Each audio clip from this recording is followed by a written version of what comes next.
Bonjour, bienvenue aujourd'hui pour ce deuxième cours du Master ID 3D du cours d'animation sur la partie animation de personnages virtuels. Le cours d'aujourd'hui parle de cinématique inverse. Alors, cinématique inverse, ce sont les algorithmes qui servent à positionner un personnage, mais globalement, ce sont ces algorithmes qui servent aux animateurs à éditer des poses, à les peaufiner, à corriger les problèmes issus de la capture de mouvement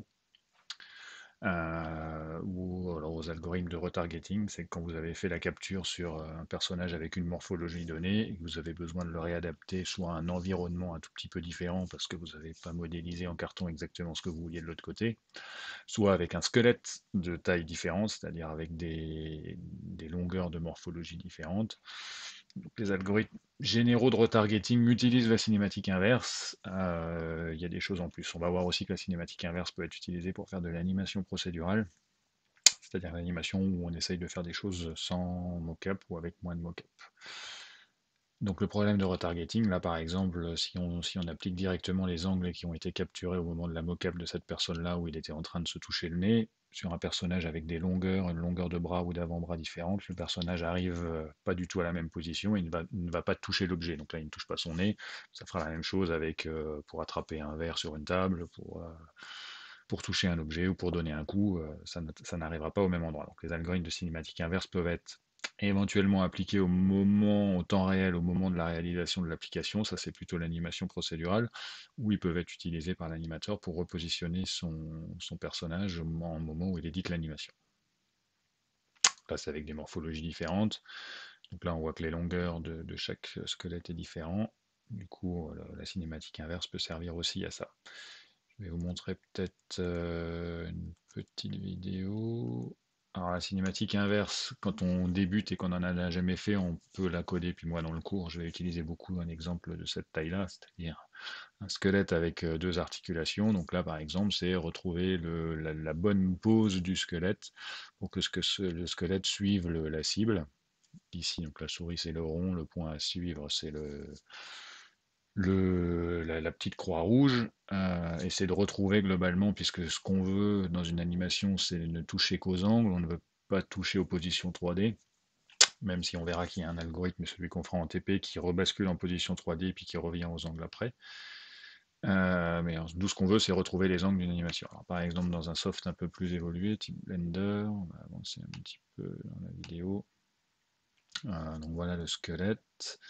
Vous l'avez. Ce que va faire l'animateur, alors soit il a une anime de mocap à recorriger, soit il a rien du tout. Donc là, il a rien du tout. Ben, il va prendre ici, il prend un des os qui est le bassin, il le fait tourner. Après, il prend la position de la main, il le fait tourner. Ça va lui définir une pose. Quand il veut définir une animation, il va falloir qu'il fasse ça pour toutes les frames de son animation. Le travail peut être éventuellement long, mais avec sans cinématique inverse, ce serait pire. Il faudrait qu'il aille modifier les angles de chacune des articulations pour obtenir la pose qu'il veut, modifier les angles des articulations. Donc là, ici, on voit la position 3D qui change. Modifier les angles, c'est encore moins intuitif. Alors, on pourrait passer des heures et des heures à jouer avec ça et ça pourrait devenir intuitif pour un cerveau humain. Il n'empêche que c'est pas vraiment pratique. On a vu aussi dans cette vidéo que voilà, les contraintes, ça peut être, bah là, la contrainte, c'est je veux que la main soit exactement à cet endroit et on bouge une autre articulation. Donc quand on fait de la cinématique inverse sur un arbre, sur un squelette qui est un arbre, on peut avoir des contraintes sur plusieurs portions de l'arbre. Souvent c'est les end effecteurs, donc la fin, les mains, les pieds, la tête, mais on peut avoir des contraintes ici sur le bassin, c'est-à-dire qu'on veut absolument que le bassin soit à tel endroit. euh, et comment on fait pour retrouver les angles du reste du squelette pour que ça fonctionne. J'avance un peu hein, parce que la vidéo est longue, et puis j'en ai une deuxième avec un soft un petit peu différent, mais je pense que vous avez compris le principe. Donc au début, on s'entraîne sur une chaîne cinématique 1D avec simplement un squelette assez simple, et puis après, l'objectif c'est que l'algorithme marche sur le squelette complet avec un arbre et avec plusieurs branches de chaînes cinématiques, comme sur un humain.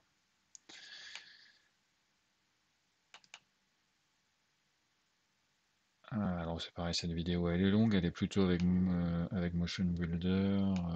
Je crois donc là, c'est plutôt l'animateur a une animation en entrée, qui est une animation de coup. Il a son... Voilà, tiens, bah, par exemple ici, alors là, c'est pas la cinématique. Ah, mais il est en train de placer une arme dans la main. Donc ça se fait avec les déplacements 3D, comme vous avez pu le faire déjà avec Unity, ou comme vous allez le faire bientôt avec Unity si vous n'avez pas commencé le premier TP. Donc là voilà, il est en train de faire ses petits ajustements.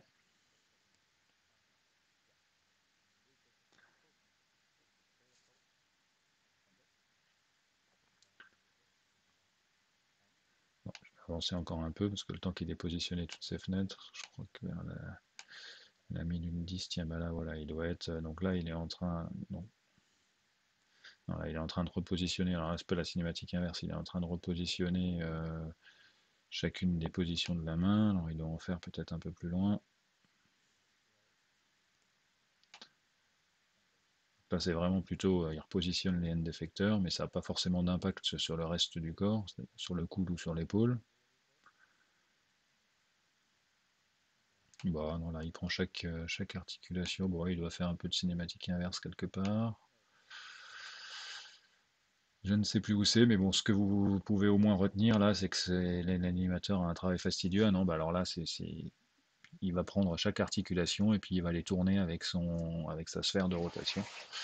Et il va aller la positionner, il va aller positionner l'animation exactement comme il veut. Profite pas complètement de la cinématique inverse, mais bon, au moins il doit en faire un petit peu plus loin, la vidéo est longue.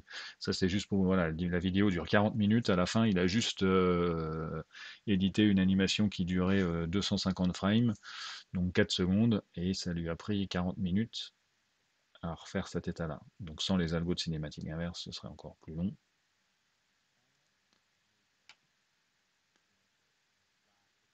Voilà, si, donc là il fait de la cinématique inverse, il prend la cheville, il déplace la cheville, les angles sur le genou sont recalculés automatiquement et les angles sur la hanche aussi sont recalculés automatiquement. Je pense que vous avez compris le principe, vous avez compris aussi que l'animateur passe un certain nombre de temps à faire ce type d'édition et que c'est pas forcément rigolo et que plus on va pouvoir lui fournir d'algorithmes et mieux ce sera.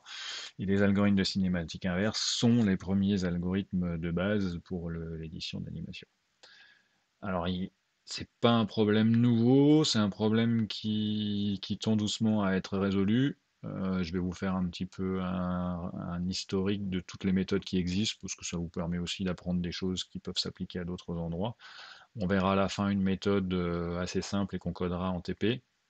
On la codera dans Unity. Alors l'objectif aussi d'utiliser Unity, c'était de faire des choses un petit peu différentes dans M1. Donc cinématique inverse, on n'en a pas fait en M1, Unity non plus. Le premier TP d'Unity, c'est beaucoup du clicodrome où vous manipulez les choses. Là, comme on va recoder un algorithme de cinématique inverse, on va quand même écrire du code, mais on profitera de l'infrastructure générale d'Unity.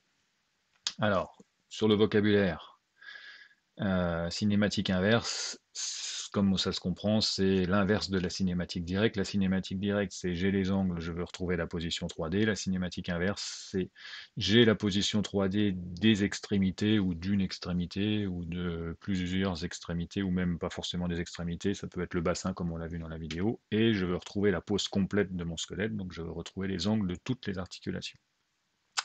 On voit tout de suite que c'est un problème non linéaire parce que déjà c'est un problème qui est aussi peut avoir plusieurs solutions ou aucune solution. Tiens, par exemple, avec même juste un squelette à 2 degrés de liberté, ici j'ai θ1, θ2 à retrouver, je veux positionner la main de mon robot ici.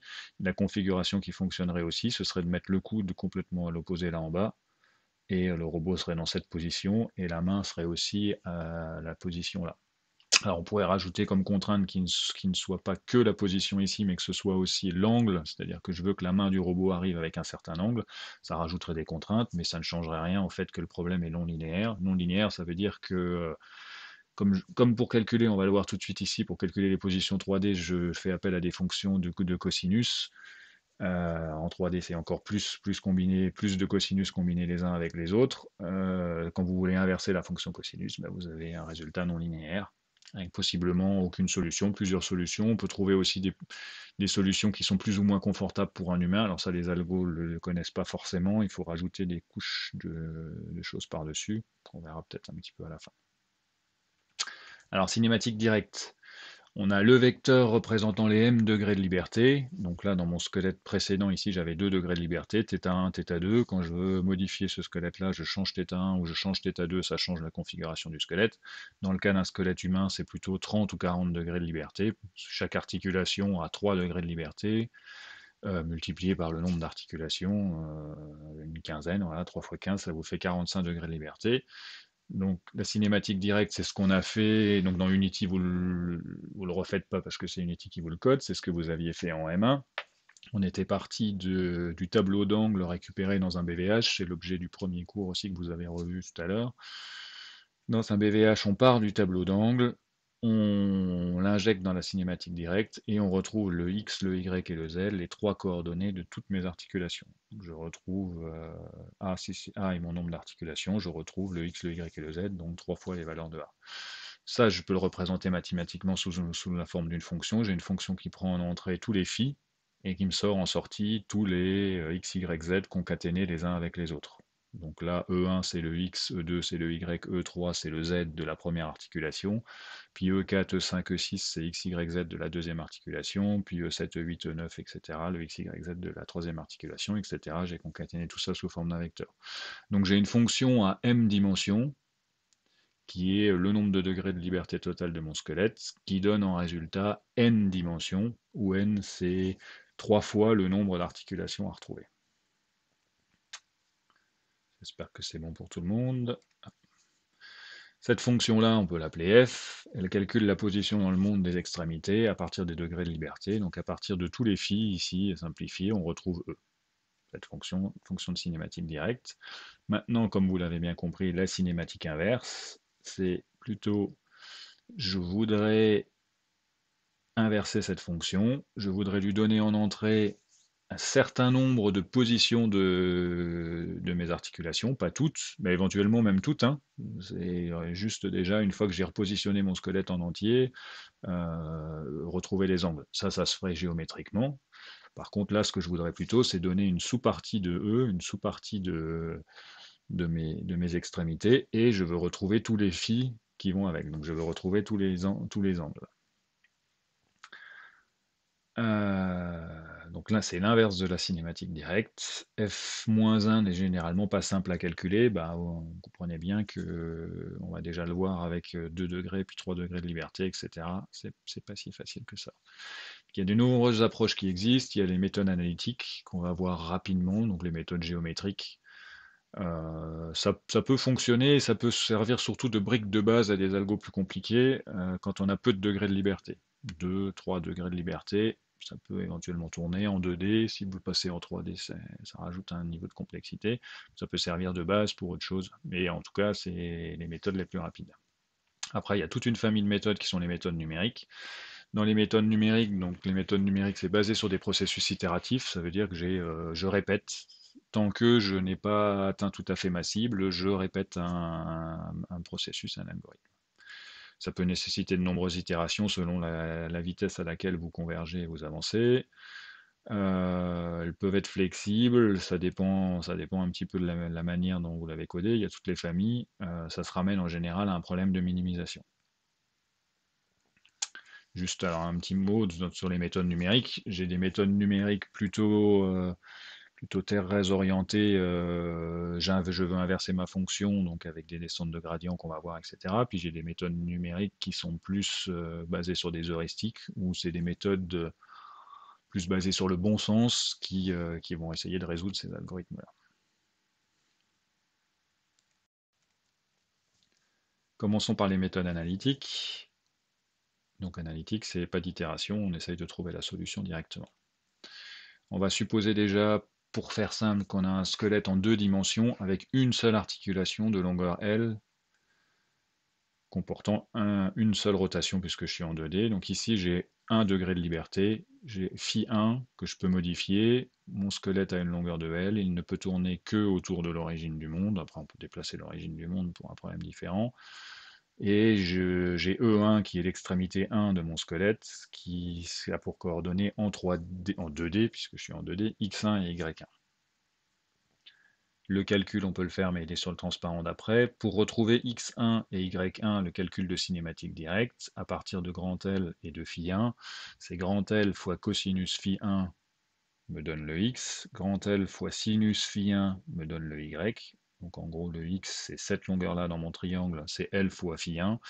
Le y1, c'est cette longueur-là dans mon triangle, c'est L fois sinus, pas L fois phi1 tout à l'heure, c'était L fois, pour le x, c'est L fois cosinus de phi1, et pour le y1, c'est L fois le sinus de phi1. Je les ai ici. x1, c'est L fois cosinus de phi1, y1, c'est L fois sinus de phi1. Ça, c'est la cinématique directe. Nous, pour la cinématique inverse, on voudrait plutôt dire, ben maintenant, je veux déplacer E1 n'importe où dans l'espace, dans le plan, et je veux retrouver le phi1 qui colle. Alors déjà, on se rend compte très rapidement, là, avec cet exemple simple, que si E1 n'est pas sur le cercle, on n'aura pas de solution. Alors on peut trouver la solution qui fait que mon bras est orienté le plus possible dans la direction de E1. J'ai E1 peut être à l'intérieur du cercle, j'arriverai jamais à l'atteindre avec ce robot-là. Et j'ai E1, si E1 est à l'extérieur du cercle, je n'arriverai jamais à l'atteindre. Je n'arriverai à atteindre que les points qui sont sur le cercle. La cinématique inverse, je prends ces deux fonctions-là, je les inverse, alors on peut faire un arc cosinus, ici on a plutôt fait y divisé par x égale la tangente de phi1, ça veut dire que si je veux retrouver phi1, je fais arc tangente de y sur x. Je fais attention aussi, évidemment, bien sûr, que quand x vaut 0, je vais faire une division par 0, mais si je sais que x vaut 0, j'ai deux solutions possibles, soit en haut, soit en bas de mon cercle.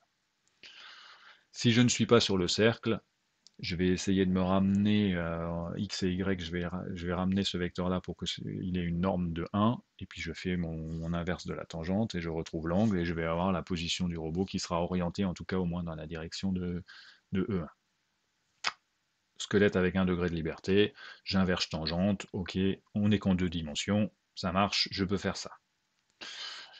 Bah, si je peux le faire pour une dimension, allons-y pour 2 dimensions. Donc maintenant j'ai phi1, phi2, j'ai x1, y1 qui est la position de E1, et j'ai x2, y2 qui est la nouvelle extrémité de mon robot, je lui ai rajouté un bras, c'est E2. Comme tout à l'heure, E1, je peux le calculer en faisant x1 fois cos phi1 et y1 fois sinus phi1. Maintenant, comment je calcule x2 et y2? Ben, une fois que je suis à cette position-là, je me place dans ce triangle-ci, là, et je refais le même calcul pour calculer cette longueur-là. Cette longueur-là, ça va être cos, de phi1 plus phi2 multiplié par L, j'ai pris le même L pour la longueur, et puis la même chose ici, sinus de phi1 plus phi2 multiplié par grand L. Donc mon calcul est ici, oui, puis auquel je rajoute x1. Donc ça, c'est les mêmes calculs qu'en une dimension. À deux dimensions, x1 plus L fois cos phi1 plus phi2, y1 L fois sinus de phi1 plus phi2. Ça fonctionne. J'ai deux équations ici. Si maintenant je veux les inverser, c'est-à-dire que je veux déplacer x2 et y2, et je veux retrouver phi1, phi2. Là, je remplace x1, y1 par ces deux calculs-là. A priori, j'ai deux équations à deux inconnus. Alors, soit j'ai pas de solution, c'est comme tout à l'heure, hein, je ne pourrais pas atteindre ma cible, mais je pourrais avoir le bras éventuellement dans une configuration qui est assez proche. Je peux avoir une solution, ou je peux avoir deux solutions. Mon histoire d'avoir une solution, si je veux mettre mon bras à cet endroit-là, je peux l'avoir comme ça. On peut aussi l'avoir avec le coude dans ce sens qui fonctionne. Donc j'ai déjà au moins deux solutions. Je peux aussi en avoir qu'une seule, c'est-à-dire que si mon E fait que le bras est complètement tendu, je ne vais avoir qu'une solution. Si mon E est à l'intérieur du cercle, normalement, a priori, je devrais réussir à l'atteindre. C'était la vidéo qu'on a vue tout à l'heure. Si mon E sort à l'extérieur du cercle, je n'arriverai pas à l'atteindre et je vais essayer de chercher l'angle. Il suffit que je ramène mon point E2 sur le cercle et après, ça revient à calculer phi1, phi2 pour un point qui est sur le cercle. Donc cette équation, une équation du second degré, pas de solution, soit une solution, soit deux solutions. La fonction n'est pas linéaire, mais c'est pas grave, je peux l'inverser quand même. Je vais trouver ça, je peux trouver une solution. Maintenant, j'ai un squelette toujours 2D, donc ça marche, hein, deux dimensions, etc. Maintenant, j'ai un squelette toujours 2D, je rajoute une troisième articulation, toujours de longueur L, et j'obtiens E3 avec X3, Y3, puis j'ai un nouvel angle ici à rajouter qui est Φ3, qui n'est pas dessiné sur ma figure. Même principe que tout à l'heure, je refais le calcul, le x3, y3, le x3 je peux le trouver avec les coordonnées de x1, plus les coordonnées de x2, plus grand L fois le cosinus de phi1 plus phi2 plus phi3. Pareil pour y, mais avec un sinus. Et j'ai mes fonctions de cinématique directe, je trouve x3, y3 avec ma cinématique directe. Maintenant, mon problème inverse, je veux déplacer x3 et y3, et je veux retrouver quels sont phi1, phi2, phi3. Alors j'ai toujours que deux équations, par contre maintenant j'ai trois inconnus, j'ai phi1, phi2, phi3. Alors juste, même sans essayer de le résoudre et d'inverser les fonctions, ben, on se rend compte que déjà ça coince. Deux équations, trois inconnus, j'ai un problème sous contraint. Sous contraint, ça veut dire que je peux trouver beaucoup de phi1, phi2, phi3 qui résolvent mon problème. Je peux aussi éventuellement ne pas en trouver, c'est-à-dire que toujours pareil, si mon point est à l'extérieur du cercle atteignable, je n'aurai aucun problème, aucune solution. Donc on dit, ben, il faut ajouter des contraintes. Ajouter des contraintes, ça veut dire par exemple fixer l'angle de certaines articulations. Je touche pas à phi1, phi2. Je dis que phi1, phi2 est une constante, il est exactement comme là, et puis j'essaye de voir ce que j'arrive à faire. Donc ça peut marcher. Je peux rajouter aussi des contraintes sur des positions. Bon, je rajoute des infos à mon système à résoudre, et je peux éventuellement résoudre ce problème-là. Alors on n'ira pas plus loin dans les méthodes analytiques. On peut éventuellement, vous pouvez trouver des publications, une publication qui date de 91. Après, ces méthodes-là ont été un petit peu abandonnées quand même. En pratique, c'est difficile à mettre en œuvre. Elles peuvent éventuellement servir de base dans un problème plus grand, c'est-à-dire qu'à la fin, quand vous avez vos deux derniers degrés de liberté que vous n'arrivez pas à retrouver rapidement avec une méthode itérative, vous injectez une méthode analytique là-dedans. L'introduction d'une nouvelle contrainte demande de recalculer toutes les équations, et puis on n'a aucune information sur la position précédente comme support, donc ça veut dire que le robot peut tout d'un coup sauter à une position différente, et ce qui en pratique n'est pas le cas. En pratique en général, votre problème c'est vous avez le squelette dans une position donnée et vous voulez qu'il bouge vers une position cible. Vous ne voulez pas juste trouver la position cible qui tombe de l'espace comme ça et qui va être complètement différente de ce que vous vouliez. Donc on va avoir des discontinuités dans le mouvement, et en général c'est pas ce qu'on veut. Donc voilà pour les méthodes analytiques. On va pouvoir maintenant basculer aux méthodes itératives, mais qui sont une grande famille dans lesquelles on a des tonnes de choses différentes. Des choses à base de descente de gradient, des choses à la base de descente enfin, utilisation du jacobien. Ça ne s'appelle pas la descente du jacobien, mais c'est plus une version différente. Et puis à base d'heuristique. Alors en pratique, nous en TP, c'est plutôt des versions à base d'heuristique qu'on va coder, parce que, bon, vous verrez après, parce que c'est celle qui donne probablement les meilleurs résultats pour l'effort d'algo à faire. Par contre, je trouve que c'est quand même très intéressant avec ce problème-là de regarder les méthodes de descente de gradient et les méthodes de jacobien. Ça vous permet de comprendre un petit peu ce qu'est un gradient et ce qu'est un jacobien. Je sais que vous l'avez déjà fait des dizaines de fois, alors peut-être pas des dizaines de fois, mais au moins la descente de gradient, vous l'avez faite souvent dans tous les problèmes d'optimisation. Le jacobien peut-être un peu moins souvent. Bon, j'espère qu'avec une explication de plus, ça peut éventuellement faire entrer des choses dans votre compréhension de ces algos-là, de ces méthodes-là. Première illustration du problème, donc méthode itérative. Je suis reparti d'un squelette toujours en 2D avec 2 degrés de liberté. Ça marche avec un squelette en 3D avec n degrés de liberté. Le principe est le même. On doit être capable de généraliser assez facilement. Donc j'ai toujours là mon problème phi1, phi2. Je trouve l'extrémité, je l'ai appelé E0. Là, je ne m'inquiète plus de l'extrémité qui est ici. J'ai ses coordonnées en X, ses coordonnées en Y. C'est la main de mon robot. Je voudrais déplacer cette main à un point qui s'appelle E-target, qui a comme coordonnées EX, EY. Et j'ai comme information quelque part ici la distance entre l'endroit où je suis actuellement et l'endroit où j'aimerais aller. J'ai des zéros. Maintenant la question c'est comment est-ce que je modifie phi1 et comment est-ce que je modifie phi2 pour que E1 aille se positionner sur la target, sur E-target, avec D qui est la distance entre l'extrémité et la cible. Alors, si j'ai aucune info et que je propose ça, je sais pas, un étudiant de première ou un étudiant de deuxième année, je vais pouvoir lui dire, ben, tire au hasard des variations sur phi1 et sur phi2, ou soit l'un, soit l'autre, soit les deux en même temps. Donc un delta phi1 puis un delta phi2, et puis regarde si tu t'es rapproché de la cible ou si tu t'es éloigné de la cible. On pourrait aussi, là, même dans ce cas-là, presque échantillonner tout l'espace. J'échantillonne tous les phi1 et j'échantillonne tous les phi2 et je regarde lesquels sont les plus proches. Et puis après, je resserre comme ça petit à petit ma boîte de recherche. C'est une méthode d'optimisation comme une autre, un petit peu à la recuit simulé, où vous essayez plein de choses autour d'un espace et puis petit à petit vous convergez. Donc ici, on vous propose, je bouge un peu phi1, je fais phi1 plus delta, je calcule la cinématique directe. En calculant la cinématique directe, j'ai une information, est-ce que je me suis rapproché ou est-ce que je me suis éloigné. Je fais la même chose pour phi2, j'ai une information, est-ce que je me suis rapproché ou est-ce que je me suis éloigné. Si je me suis rapproché, bah, je conserve ce nouveau phi1 plus delta, je conserve ce nouveau phi2 plus delta, et j'itère et je recommence jusqu'à ce que D arrive à 0. Donc là, on a l'espèce de principe général des méthodes itératives, c'est que je vais modifier phi1, je vais modifier phi2, jusqu'à ce que j'atteigne ma cible. Donc, on a la boucle, hein, la boucle est simple, c'est tant que je ne suis pas sur ma cible, je répète mon processus. Tout le problème là-dedans, c'est maintenant comment choisir le bon delta. Comment modifier phi1 et comment modifier phi2 pour que ma main arrive sur la cible. C'est tout le problème de l'optimisation, c'est comment je modifie mes valeurs. Alors là, j'ai une configuration initiale quand même, hein. J'ai phi1, phi2 qui a une configuration initiale. Dans les problèmes d'optimisation plus généraux, on a souvent pas forcément phi1 et phi2 en position initiale.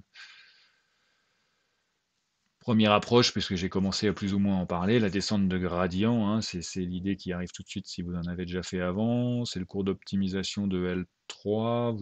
En avez probablement peut-être refait un petit peu en M1, j'espère. En tout cas, sinon, c'est pas grave, hein, je refais l'algo depuis zéro.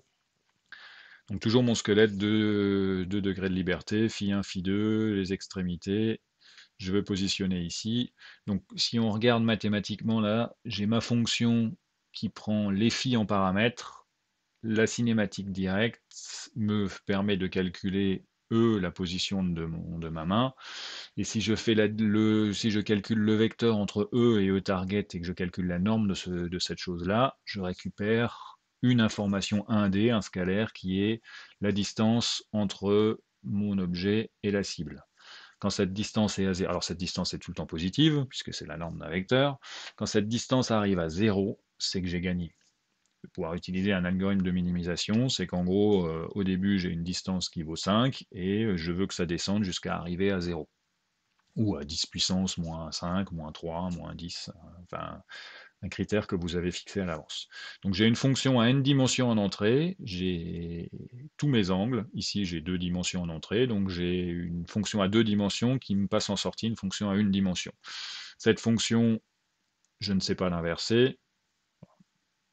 Supposons que je ne sache pas l'inverser, ici avec 2 dimensions j'y arriverai. Quand je suis en n dimensions en entrée, je ne sais pas l'inverser. Je vais faire une descente de gradient. J'ai mon angle de départ, j'ai ce qui me donne ma position initiale. Je peux calculer la dérivée partielle de ma fonction à chaque étape. La dérivée partielle de ma fonction à chaque étape, c'est je vais calculer la dérivée pour chacune des termes de ma fonction. Ma fonction ici, elle a 2 dimensions en entrée, donc je vais modifier simplement la première dimension, je vais modifier un petit peu phi1 et je vais calculer son gradient. Donc si vous vous souvenez de vos cours de collège qui vous donnaient la pente d'une droite, la pente d'une droite, c'est vous avez une fonction à une dimension qui donne un résultat à une dimension. La pente d'une droite, c'est le ax plus b, c'est le coefficient directeur de la droite. Ben là, on va faire la même chose, mais on va calculer le coefficient directeur. Comme ma fonction a 2 dimensions en entrée vers une dimension en sortie, on va calculer le coefficient directeur pour la première dimension, puis le coefficient directeur pour la deuxième dimension. Donc là, je modifie un tout petit peu phi1, je fais phi plus delta phi1. Je soustrais si vous vous souvenez, là, pour calculer la coefficient directeur d'une droite, vous faisiez la différence des y divisée par la différence des x. Ben là, on fait la même chose, hein. On modifie un petit peu un des termes, un des y qu'on a, donc un des paramètres là-dedans. Je le soustrais à la position courante que j'ai, donc je fais phi1 plus delta phi1. Je calcule le résultat de ma nouvelle fonction, je soustrais ça à la position initiale que j'avais, ça me donne la différence des y, ça me donne la différence de ma fonction de distance quand je modifie phi1, et je divise ça par delta phi1, ça me donne en gros la dérivée partielle de ma fonction par rapport à phi1. Je vais faire la même chose, la dérivée partielle de ma fonction par rapport à phi2. Ici, je suis à 2 dimensions. Si je suis à n dimensions, je fais la dérivée partielle de ma fonction par rapport à phi3, phi4, phi5, etc. En gros, ce que ça revient à faire, c'est que je modifie un peu phi1, ça va me faire tourner tout mon robot. Je vais regarder, est-ce que ça rapproche, est-ce que la distance d0 ici se diminue ou s'augmente. Ça, c'est ce que me donne la dérivée partielle par rapport à phi1. Je fais la même chose par rapport à phi2, je bouge un tout petit peu phi2, ça va me faire bouger tout le robot sans sa première articulation, et je regarde si ça me fait, de combien ça me fait, ça me modifie ma fonction d'erreur, donc de combien je me rapproche ou je m'éloigne de ma cible. Donc voilà, donc ça c'est ce que vous... Si je suis à une dimension et que j'ai cette courbe-là, ma courbe elle n'est pas forcément linéaire, ça veut dire que ce n'est pas forcément une droite. Par contre, je peux approximer localement, je suis sur cette position-là, je peux approximer localement ma fonction par une droite. Cette droite, c'est la tangente à la courbe. Ça, c'est ce que je fais en calculant, en utilisant un delta phi1, ici un delta x qui est petit. On se rend bien compte ici que mon delta x, il se rapproche l'un de l'autre. Ma droite ici, là, qui est une approximation de la tangente, si je rapproche, si je resserre l'intervalle ici delta x, petit à petit ma droite va tendre vers ce truc-là. Donc c'est la limite quand delta x tend vers 0, et j'obtiens le coefficient directeur de ma droite, qui est la pente, et ça c'est une approximation, une linéarisation de ma fonction qui n'est pas forcément linéaire. Bah là, elle n'est même pas du tout linéaire à cause de mon histoire de l'inverse du cosinus, qui n'est pas du tout linéaire, puis même cosinus de toute façon n'est pas linéaire non plus. Alors, cette dérivée partielle, là, je le fais par rapport à phi1. Ici, là, c'est à une dimension, je le faisais par rapport à x. Là, maintenant, imaginez, comme vous avez une fonction à deux dimensions vers une dimension, on va le faire par rapport à phi1, puis par rapport à phi2. Si vous êtes en une dimension, on le fait par rapport à phi1, phi2, phi3, etc. Et ça me donne un vecteur. Donc, le gradient d'une fonction, c'est la généralisation de la pente, le ax plus b que vous faisiez au collège, mais à n dimensions. Ça, c'est pour quand vous avez des fonctions de n dimensions vers une dimension en résultat. Le gradient, c'est ce truc-là. J'ai la variation de ma fonction quand je fais varier un tout petit peu phi, la variation un peu de ma fonction quand je fais varier un tout petit peu phi2, la variation de ma fonction quand je fais varier un tout petit peu phi3, la variation de ma fonction quand je fais varier un tout petit peu phi n. Avec cette notion de dérivée partielle, chacun des termes ici, c'est la dérivée partielle. Voilà, calculez là, vous faites la différence des y divisée par la différence des x, mais en modifiant qu'un seul des termes. Donc mon algorithme général de descente de gradient, il fait pour chacun des articulations, là, for each joint, pour chacune des articulations, je calcule le im terme de mon gradient en faisant varier un tout petit peu phi i, et je regarde de combien ça fait varier phi f, et je divise les deux, ça me donne un chiffre qui est le gradient. Une fois que j'ai calculé ça, donc j'ai une grande boucle ici qui est tant que j'ai pas arrivé à ma cible. À chaque étape, je calcule le gradient. Pour calculer le gradient, j'ai une boucle sur tous les degrés de liberté de mon squelette. C'est celle-ci, la boucle là. À chaque fois, je calcule le terme i de mon gradient. Et maintenant, ce que je vais vouloir... Donc le gradient me donne la pente, il me donne l'espèce d'hyperplan qui est tangent à ma fonction. Si vous, là, dans le cas d'une fonction à deux dimensions, c'est comme vous quand vous marchez sur une montagne. Si vous faites un pas à droite et puis que vous regardez, donc vous avez les yeux fermés, vous faites un pas à droite, vous regardez est-ce que votre pied a monté ou est descendu, ça vous donne la dérivée partielle de votre terrain par rapport à x. Vous faites un pas en avant, vous regardez si votre terrain est en pente, s'il est monté ou s'il est descendu, ça vous donne la dérivée partielle de votre terrain par rapport à y, et à partir de ça, vous pouvez mettre un plan tangent. Une fois que vous avez ce plan tangent, donc le gradient, c'est la direction normale de ce plan tangent, c'est la direction perpendiculaire au plan sur lequel vous voulez descendre.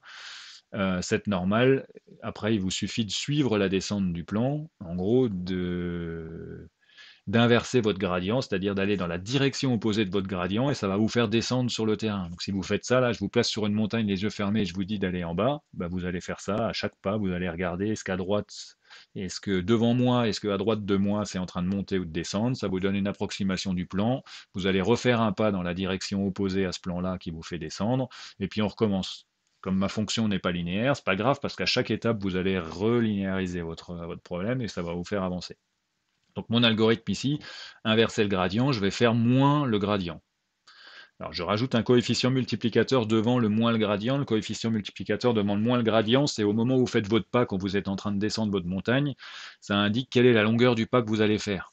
Donc vous avez approximé à un endroit donné votre fonction, vous avez trouvé qu'elle était proche d'un plan, d'un hyperplan qui ressemble à ça, et à chaque étape, vous allez dire, ben maintenant j'avance de 10 cm, j'avance de 1 cm, j'avance d'1 mètre, j'avance de 10 mètres, j'avance de 100 mètres. Ben là, vous vous rendez bien compte avec l'image, avec mon image d'une personne qui est en train de descendre une montagne. Avancer de 100 mètres, c'est bien parce que vous allez avancer très vite vers le minimum, mais par contre, si le minimum que vous cherchiez, il est entre vous et les 100 mètres plus loin, parce que en gros, ce que vous avez avec le gradient, c'est juste une direction dans laquelle vous devez avancer, vous ne savez pas de combien vous devez avancer. Bah, si vous avancez trop loin, vous allez sauter le minimum. Si vous avancez pas assez loin, si vous avancez centimètre par centimètre, ça va marcher, mais vous allez avoir besoin de beaucoup d'itérations. Donc il y a une question ici, c'est comment on choisit le bêta dans mon algorithme de descente de gradient. Mais après, bon, globalement, le calcul général, il est là. On va y revenir hein, sur le bêta. Je parcours toutes les articulations de mon squelette et je modifie phi1 en fonction du im gradient de la dérivée partielle i de ma fonction multiplié. Donc avec le moins, ça c'est parce que je descends le gradient, je prends l'opposé du gradient et je descends, multiplié par un coefficient. Je peux recalculer la nouvelle descente. Ah oui, alors là, donc c'est ça, j'y reviens là, c'est que je peux adapter le delta. Il y a l'histoire de mon pas à droite et de mon pas à gauche que vous faites aussi à chaque coup. Si vous avez une fonction qui est un peu bruitée, c'est plus dans le cas général, là, hein, dans le cas de la cinématique inverse, la fonction n'est pas forcément bruitée, mais si vous avez une fonction bruitée, le pas que vous faites à droite et à gauche va avoir de l'importance. Ce que j'appelle bruité, c'est que si vous avez des petits cailloux qui sont, quand vous, dans votre terrain, là, plein de petits cailloux qui ne donnent pas une information globale sur la fonction, ils vont perturber votre calcul de gradient et ça va pas forcément marcher. L'idéal, c'est d'adapter delta à chaque pas et d'adapter bêta aussi à chaque pas. Donc en gros, ce qu'on veut, c'est au début faire des pas très longs pour avancer très vite, et puis à la fin, quand vous arrivez vers le minimum, on va probablement avoir un bêta plus petit. Et puis je répète tout ça tant que j'ai pas atteint ma cible, tant que la distance ici entre ma nouvelle configuration et puis la target n'est pas plus petit que 10-2 ou 10-3. Donc finalement c'est assez facile à coder, hein. On pourrait le coder, ça fera une descente de gradient, on pourrait même le faire en TP. La convergence dépend un petit peu de l'adaptation du delta et du bêta. Il faut choisir les bons paramètres. En gros, ça peut faire varier le nombre d'itérations que vous allez faire. Ça peut être assez pénible à mettre au point, mais à la limite, si vous mettez des chiffres trop petits, vous allez juste passer beaucoup d'itérations à trouver la solution, mais vous allez la trouver quand même. Cet algorithme, par rapport à d'autres qu'on va voir plus loin, il peut donner on va avoir besoin de nombreuses itérations pour converger, parce que là, bon, pour l'instant, je vous ai montré avec 2 degrés de liberté, mon squelette. Quand vous avez 40 degrés de liberté, il faut déjà le calculer, le gradient. Ça veut dire qu'il faut recalculer la cinématique directe sur 40 poses où vous avez fait sur les 40 variations de vos angles, plus sur la pose courante, donc sur 41 variations, et puis recommencer à chaque itération. Ça peut éventuellement produire des configurations non naturelles parce qu'on n'a aucune information sur quelles sont les poses confortables. C'est-à-dire, j'ai des angles pour le coude, par exemple, qui seront moins confortables que d'autres, voire même il y en a qui seront impossibles. Là, en faisant une descente de gradient en changeant simplement les angles, je n'ai pas cette information-là qui est prise en compte. Deuxième méthode, on va pouvoir généraliser ça. Donc, on a dit que le gradient, c'était la généralisation de la pente d'une droite, une fonction 1D vers 1D. On va voir que la suite, là, ça peut être en utilisant le jacobien. Donc, les méthodes basées sur le jacobien. Aïe.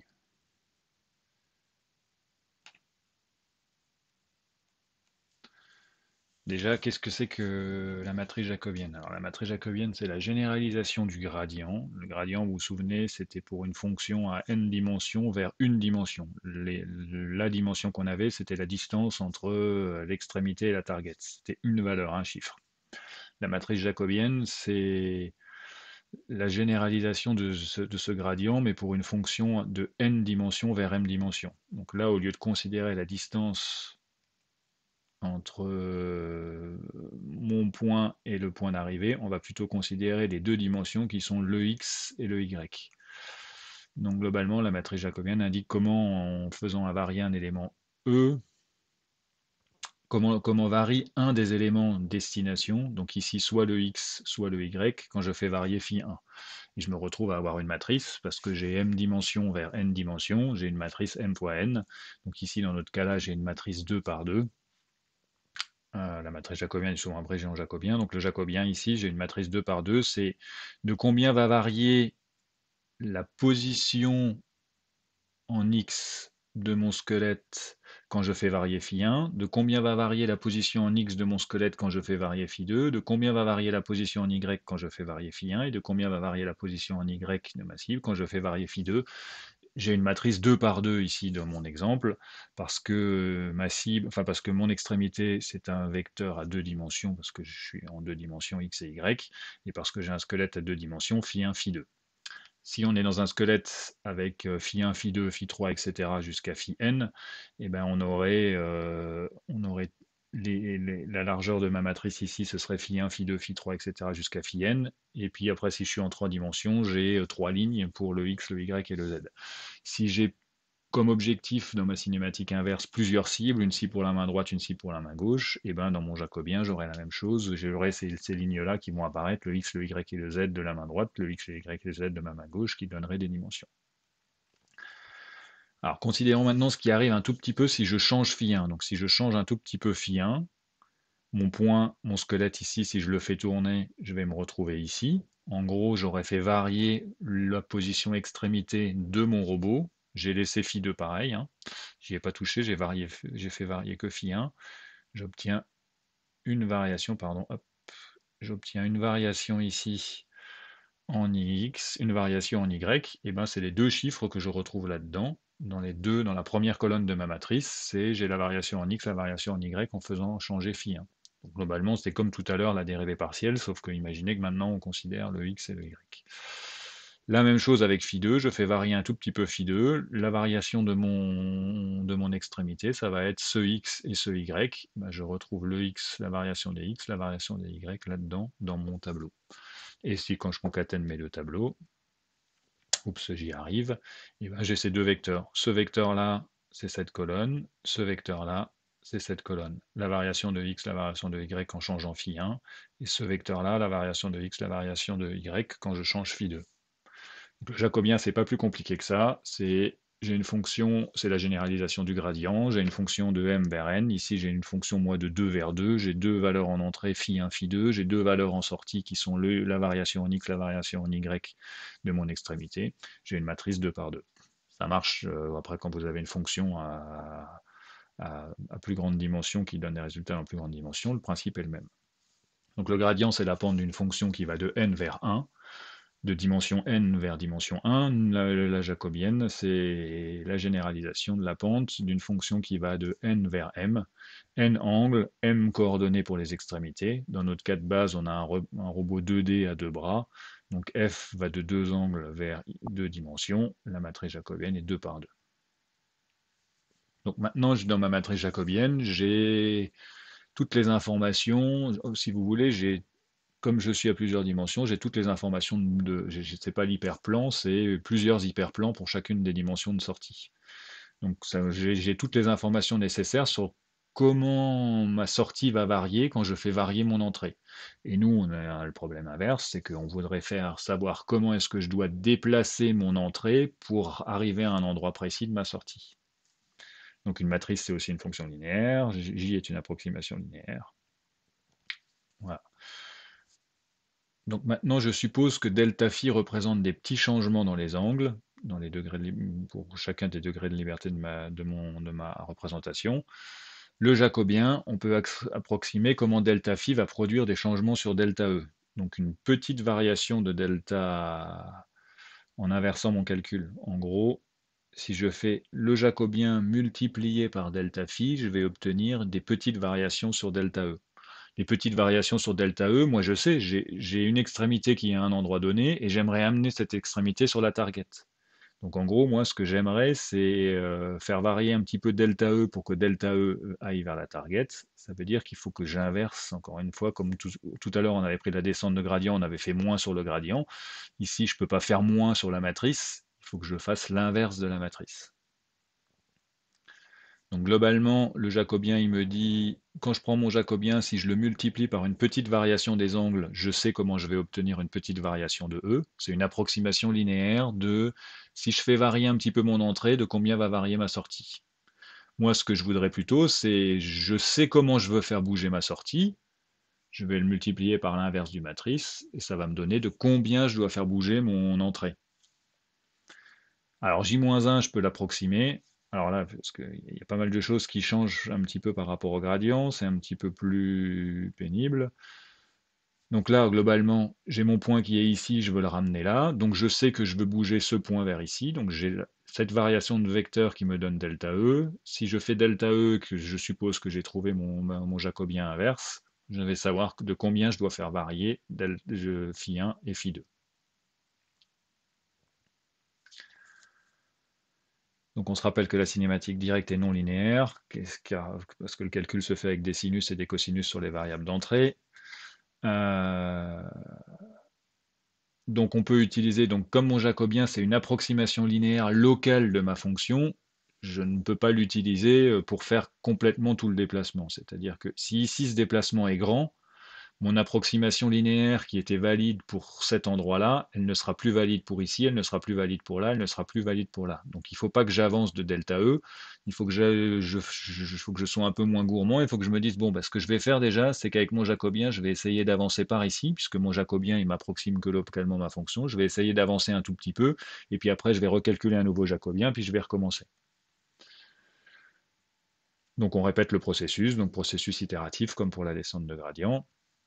Donc si phi représente les degrés de liberté des articulations courantes et que E représente la position courante de l'extrémité, et que E target doit être l'extrémité de ma cible, je vais calculer delta E comme ça, mais je ne vais pas prendre le delta E en faisant la cible moins l'endroit où je vais prendre la cible moins l'endroit où je suis, multiplié par un bêta qui doit être un coefficient qui est plus petit que 1, et qui doit être vraiment plus petit que 1, sauf à la fin éventuellement quand je suis proche de ma solution, mais sinon au départ, c'est un peu comme le bêta dans ma descente de gradient.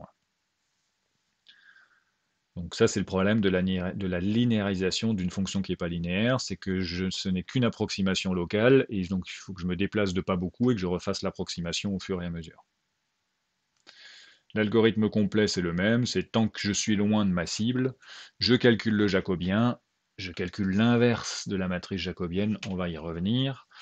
Je calcule alors tout à l'heure, je calculais la distance entre la cible. Dans la descente de gradient, je calculais la distance entre la cible et le point. Maintenant, je ne calcule plus la distance, je calcule la différence de vecteurs. Je multiplie cette différence de vecteurs par bêta.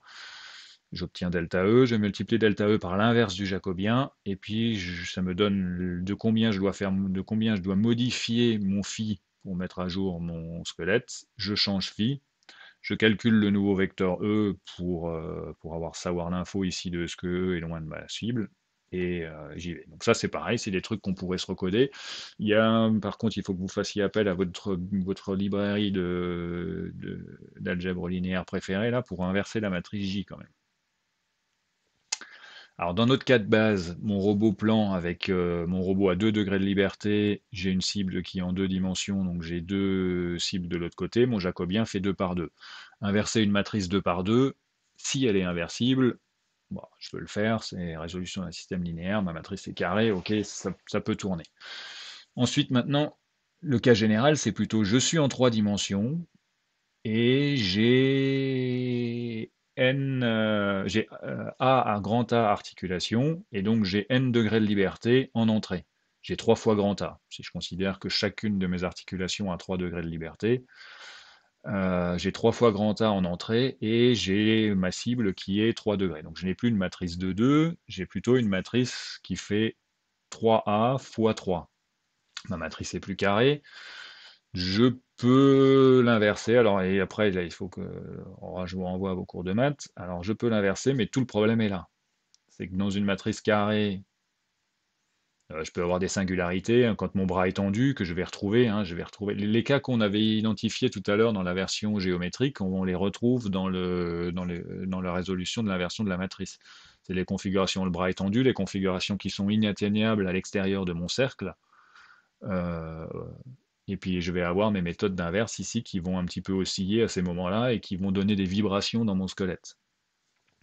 Une chose que je peux faire aussi qui est très simple, ce que je vous disais pour l'histoire de quand ma matrice n'est plus carrée pour calculer l'inverse, je peux aussi approximer l'inverse de ma matrice par la transposer. On aurait pu faire ça en TPE, je vais vous montrer des vidéos avec des résultats. C'est très simple à coder. En gros, je vais la transposer de ma matrice. Ça converge un petit peu moins vite que l'inverse global. Ça a un bon côté d'éviter des instabilités. Donc ça a deux bons côtés, c'est facile à coder, ça évite des instabilités. Donc c'est une solution qui est utilisée quand même pas mal de fois. Par contre, la convergence est beaucoup plus lente que si je calcule l'inverse de la matrice parce que je fais deux approximations. Là, le jacobien, c'est déjà une approximation de ma fonction. Ensuite, la transposée, c'est une approximation de l'inverse de ma première approximation. Ça commence à faire beaucoup. Euh, mais je peux peut-être vous montrer des vidéos à partir de ce moment-là. Euh,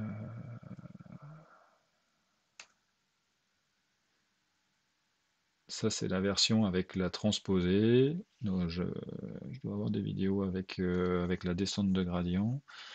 Donc là, on a un squelette avec pas mal de degrés de liberté.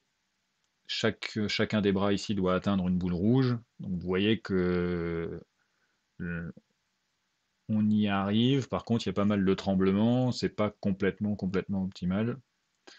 Bah non, j'aurai une version tout à la fin avec plein d'exemples possibles. Ça, c'est la pseudo-inverse. C'est qu'en gros, comme ma matrice n'est pas carrée, je peux l'inverser quand même complètement, mais en approximant, en la rendant carrée et puis en neutralisant certains termes.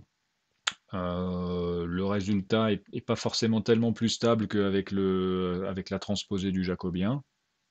Par contre, ça converge plus vite. Oui, là, il n'y a pas les infos de convergence sur cette vidéo, mais ça converge plus vite. Mais bon, j'ai toujours ces instabilités au moment où j'inverse la matrice, donc c'est pas forcément non plus des solutions complètement parfaites, mais ça, dans des cas plus simples, hein, dans lesquels où les cibles sont plus facilement atteignables, on a des solutions qui marchent. Je vous en montrerai tout à la fin. Alors une méthode un petit peu plus, je vais rentrer un petit peu moins dans les détails parce que finalement des méthodes comme ça, il y en a pas mal. Une méthode basée sur les moindres carrés que vous avez peut-être fait avec Julie Ligne. Donc c'est une approche où on fait une minimisation, c'est que ici, donc là on a notre jacobien, on va se dépatouiller ici pour que, donc ça c'était ce qu'on avait, notre jacobien multiplié par la variation des angles, ça doit nous donner une approximation de la variation de la position, on soustrait les deux, on élève au carré, on veut que ce truc-là tende vers 0. Et on veut aussi rajouter un deuxième terme qui est que on voudrait que la variation d'angle qu'on applique sur notre squelette soit le plus petite possible. Donc on rajoute ce terme-là à notre fonction au carré. Ça nous fait cette fonction-là à optimiser. Et cette fonction-là à optimiser, on peut le faire par les moindres carrés. Donc le deuxième terme, c'est pour ajouter des contraintes. Ça s'optimise. Pareil, vous pouvez faire appel à votre espèce de librairie d'algèbre linéaire préférée ou d'optimisation préférée dans lequel vous avez les moindres carrés si vous voulez pas tout recoder. Donc pour s'affranchir du problème, là, donc quand la matrice n'est pas carrée, vous avez les méthodes à base de SVD dans lesquelles on peut faire ce genre de choses. Ça peut tourner. Je peux vous montrer, alors ici, je vais vous montrer la vidéo qui doit être celle-ci. Donc on obtient des solutions qui sont plus stables, où il y a moins de tremblements dans les moments où les objectifs ne sont pas atteignables. Alors celle-là, ça doit être juste les moindres carrés, je ne sais plus la différence entre les deux. Et celle-ci, c'est sur... je ne sais plus la différence entre les deux vidéos, mais bon, globalement, c'est la dernière méthode avec les moindres carrés, où il y a peut-être avec le terme de droite en moins ou pas, mais bon, globalement, on a des solutions qui commencent à être montrables et utilisable dans des cas compliqués, parce que là, c'est un cas compliqué quand même. Le code est disponible, là, si vous allez sur la page de ces chercheurs-là, vous pouvez récupérer le code. L'inconvénient quand même de ces méthodes-là, c'est que si vous voulez rajouter des contraintes sur, par exemple, des angles min et des angles max sur votre coude, c'est difficile d'intégrer ça dans la fonction des moindres carrés. Alors c'est possible, hein, c'est que quand vous arrivez dans certaines configurations, vous allez faire en sorte ici, dans le terme à optimiser, que vous voulez absolument que le delta phi soit dans une certaine plage de valeur, etc. C'est possible et c'est faisable. Mais il faut aller rebricoler la méthode et réespérer que la méthode d'optimisation marche. Donc en pratique, je vous cache pas que c'est des choses qui ont donné des publis, qui sont pas forcément beaucoup utilisées dans les sociétés, dans les entreprises quand il faut les recoder.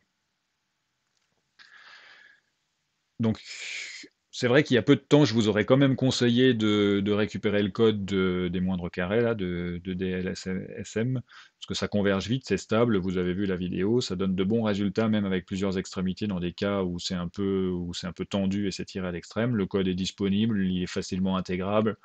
Euh, Rajouter des contraintes, ça se fait, mais il faut comprendre le code qu'il y a dedans.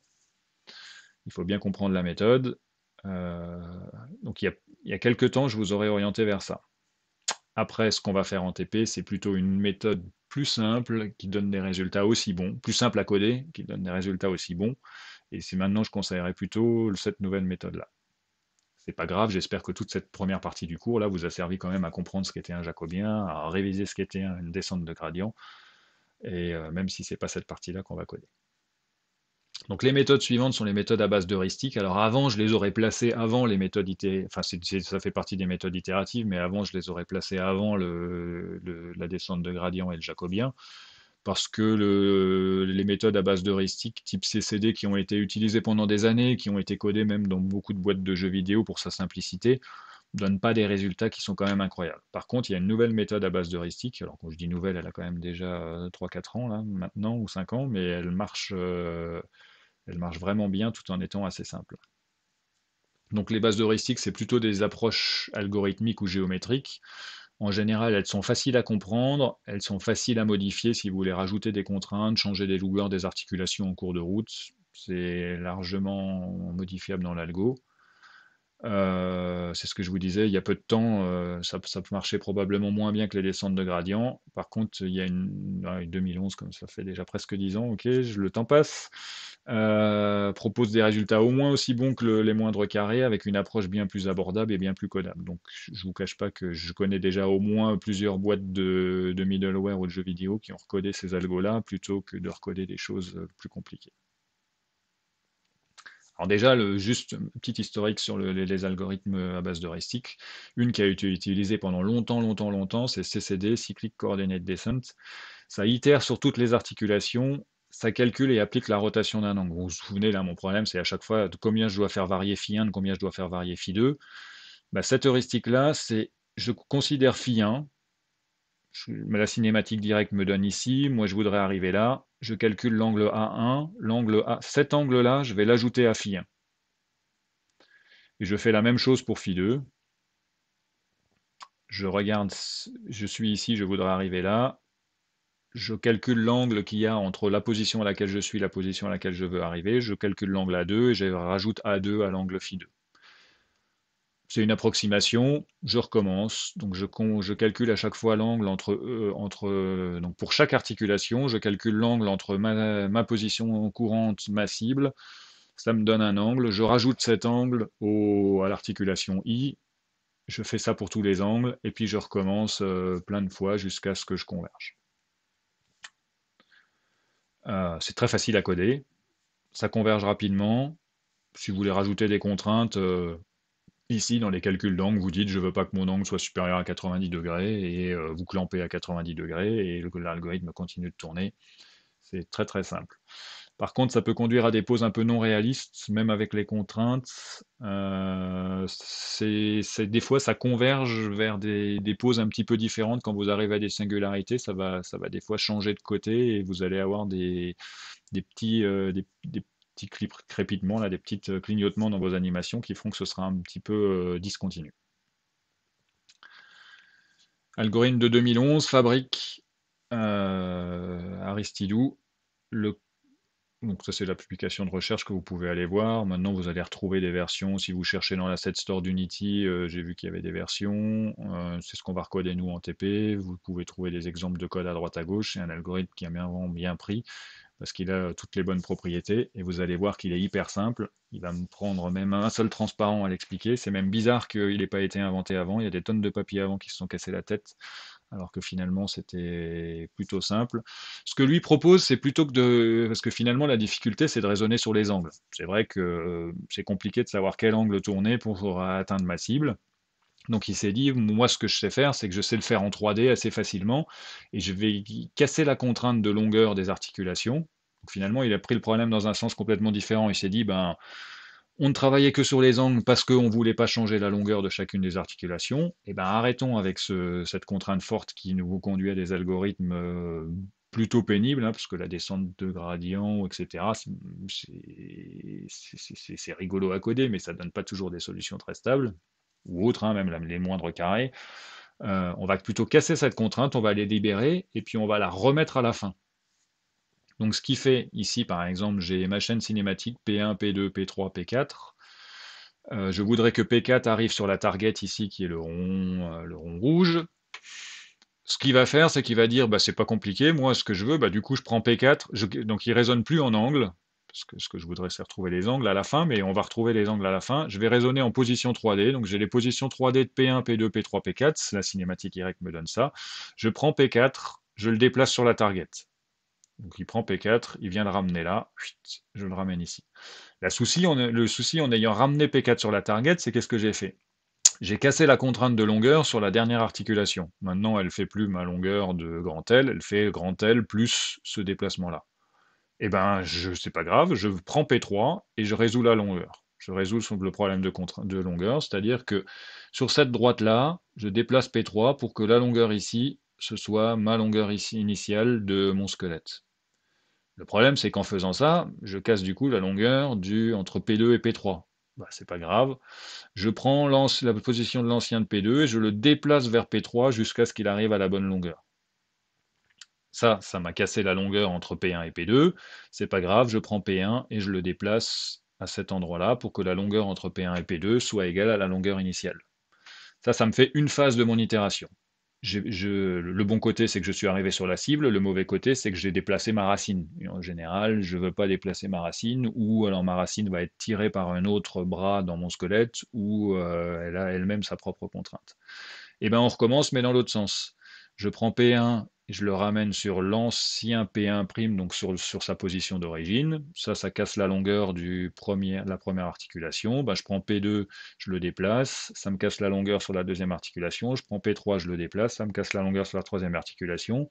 Je prends P4 et je le déplace.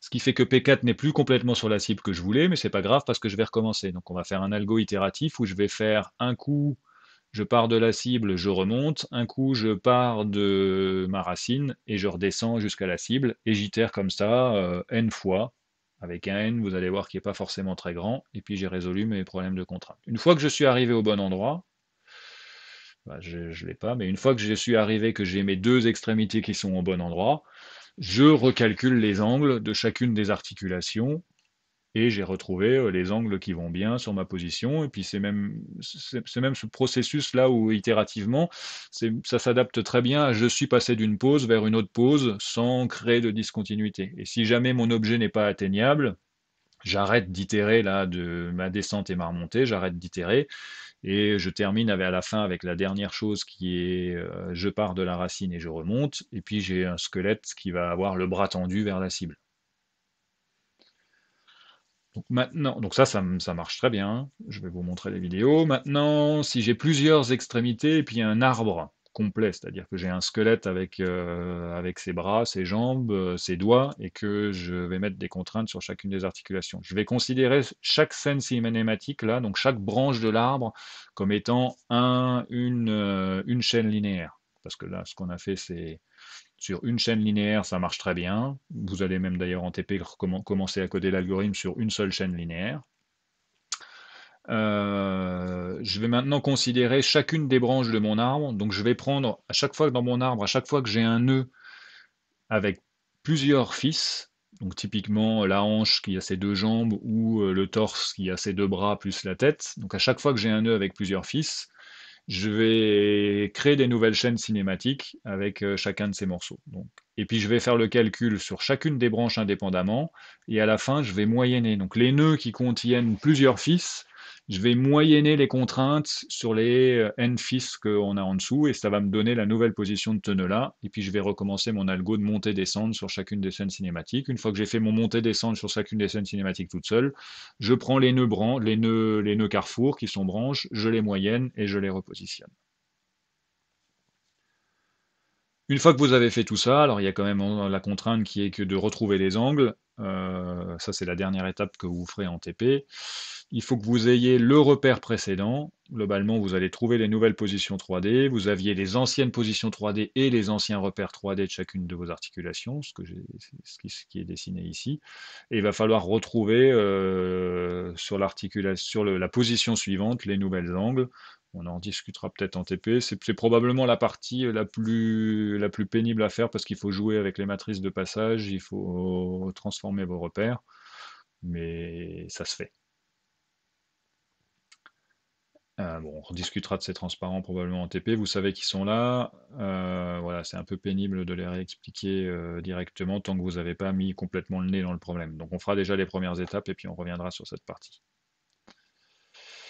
L'avantage de cet algorithme-là, c'est que si vous voulez mettre des contraintes ici, c'est quand vous êtes en train de déplacer un point pour le ramener vers la cible. Donc là, par exemple, vous voulez ramener P4 vers la cible ici, vous mettez P4 vers la cible ici. Ici, si vous avez mis des contraintes sur cet angle-là, c'est-à-dire que vous voulez absolument que cet angle-là se retrouve dans le cône, c'est-à-dire que la droite P1, l'articulation P2, P3 se retrouve dans le cône, il va falloir vous débrouiller, vous ramener P2 à la bonne longueur et vous ramenez aussi P2 dans le cône. C'est-à-dire que P2 ici il se retrouve, pour le ramener à la bonne longueur, il se retrouvait ici, et puis le coup d'après, on le ramène dans le cône et on obtient ça. Là, vous avez cassé les problèmes, les contraintes entre P1 et P2, donc ensuite on va ramener P1 là-dedans, et puis vous refaites le processus de montée-descente. Donc rajouter des contraintes dans Fabric, c'est chaque fois que vous cassez une contrainte et que vous la réparez, ben, au moment de la réparer, vous avez réparé la contrainte de longueur, vous en profitez en même temps pour réparer la contrainte sur les angles que vous avez pu mettre sur votre squelette. Et ça permet d'avoir des angles où vous dites, bah, celui-là, il sera forcément dans un angle de plus ou moins 30 degrés, ou pour le coup, d'éviter les plis dans les articulations qui ne vont pas. La vidéo, parce que c'est quand même le plus important. Alors, il faut que je retrouve la vidéo. Elle est où la vidéo?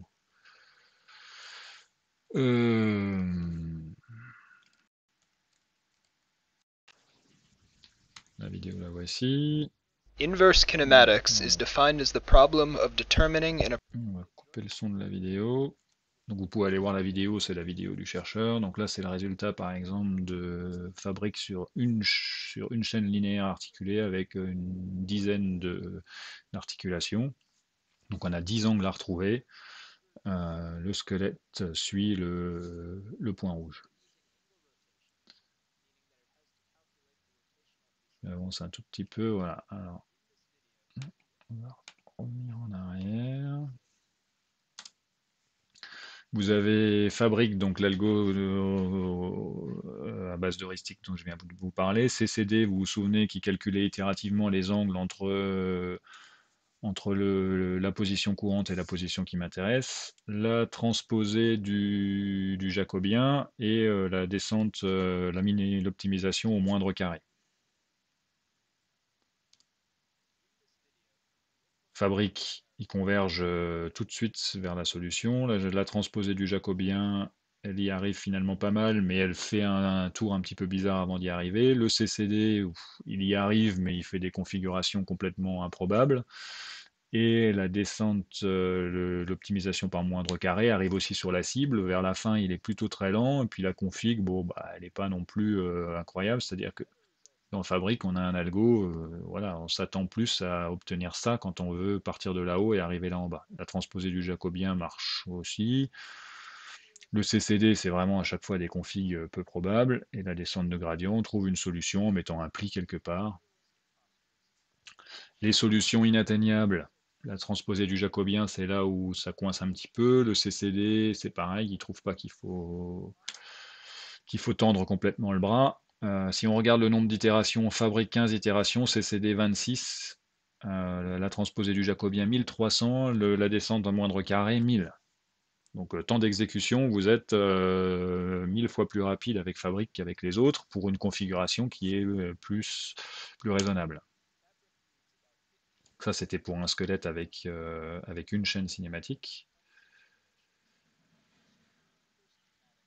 avec des contraintes. Donc là, les contraintes sont, on ne les a pas visualisées, mais vous avez des contraintes sur les articulations, sur certaines articulations.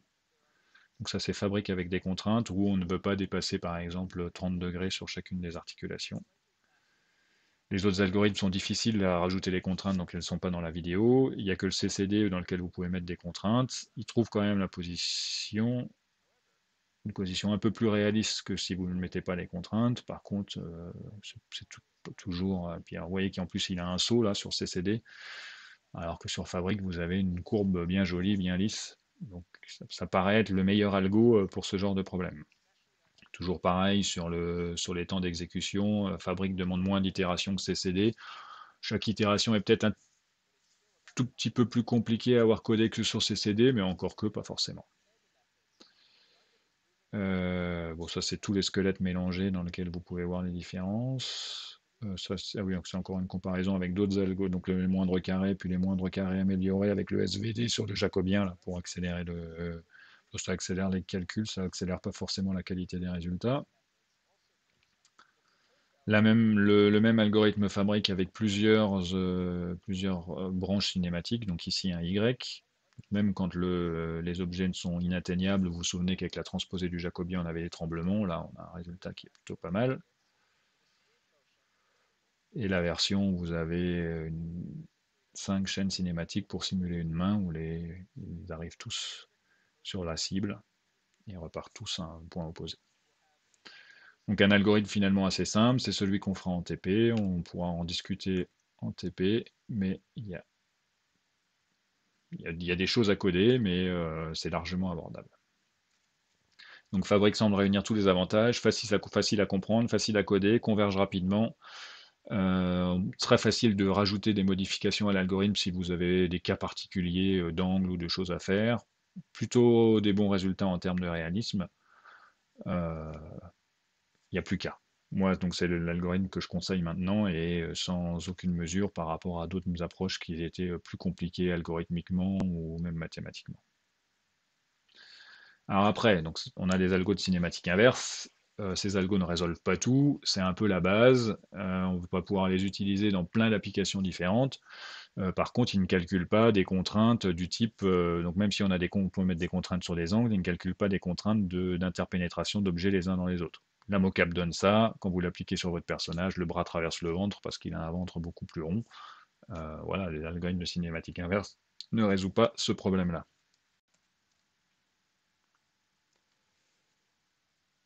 Deuxième partie de ce cours, animation procédurale. C'est la suite logique une fois qu'on a un algorithme de cinématique inverse, c'est qu'on se dit, tiens, bah, je vais utiliser mon algorithme de cinématique inverse, je vais prendre les pieds d'un personnage humain, je vais lui dire, mets-toi là, mets-toi là, mets-toi là, et ça va lui faire des pas l'un après l'autre. Et c'est des choses qui ont été faites, bien sûr, qui étaient probablement les premiers algos pour produire des animations quand on n'avait pas complètement la mocap. Et ça peut donner des résultats, selon l'endroit où vous positionnez vos articulations, ça peut donner des bons résultats. C'est fait donc procédural, ça veut dire que c'est plutôt des méthodes qui sont faites à la volée, dans lesquelles c'est pas l'animateur qui en pré-process définit les animations, c'est plutôt au moment de l'application qui, qui est en train de tourner, on veut produire la nouvelle animation derrière. Donc vous allez voir qu'il y a des résultats qui sont plutôt pas mal. Alors je vous montre des travaux qu'on a fait il y a quelques années avec une société qui s'appelle Spirops, qui est à Paris, avec lequel on travaille toujours. C'est un doctorant. On n'avait pas travaillé sur des personnages humains, on avait travaillé sur des personnages avec des configurations de squelettes un peu quelconques, souvent à plusieurs pattes. Donc c'était plutôt une méthode d'animation procédurale pour le déplacement.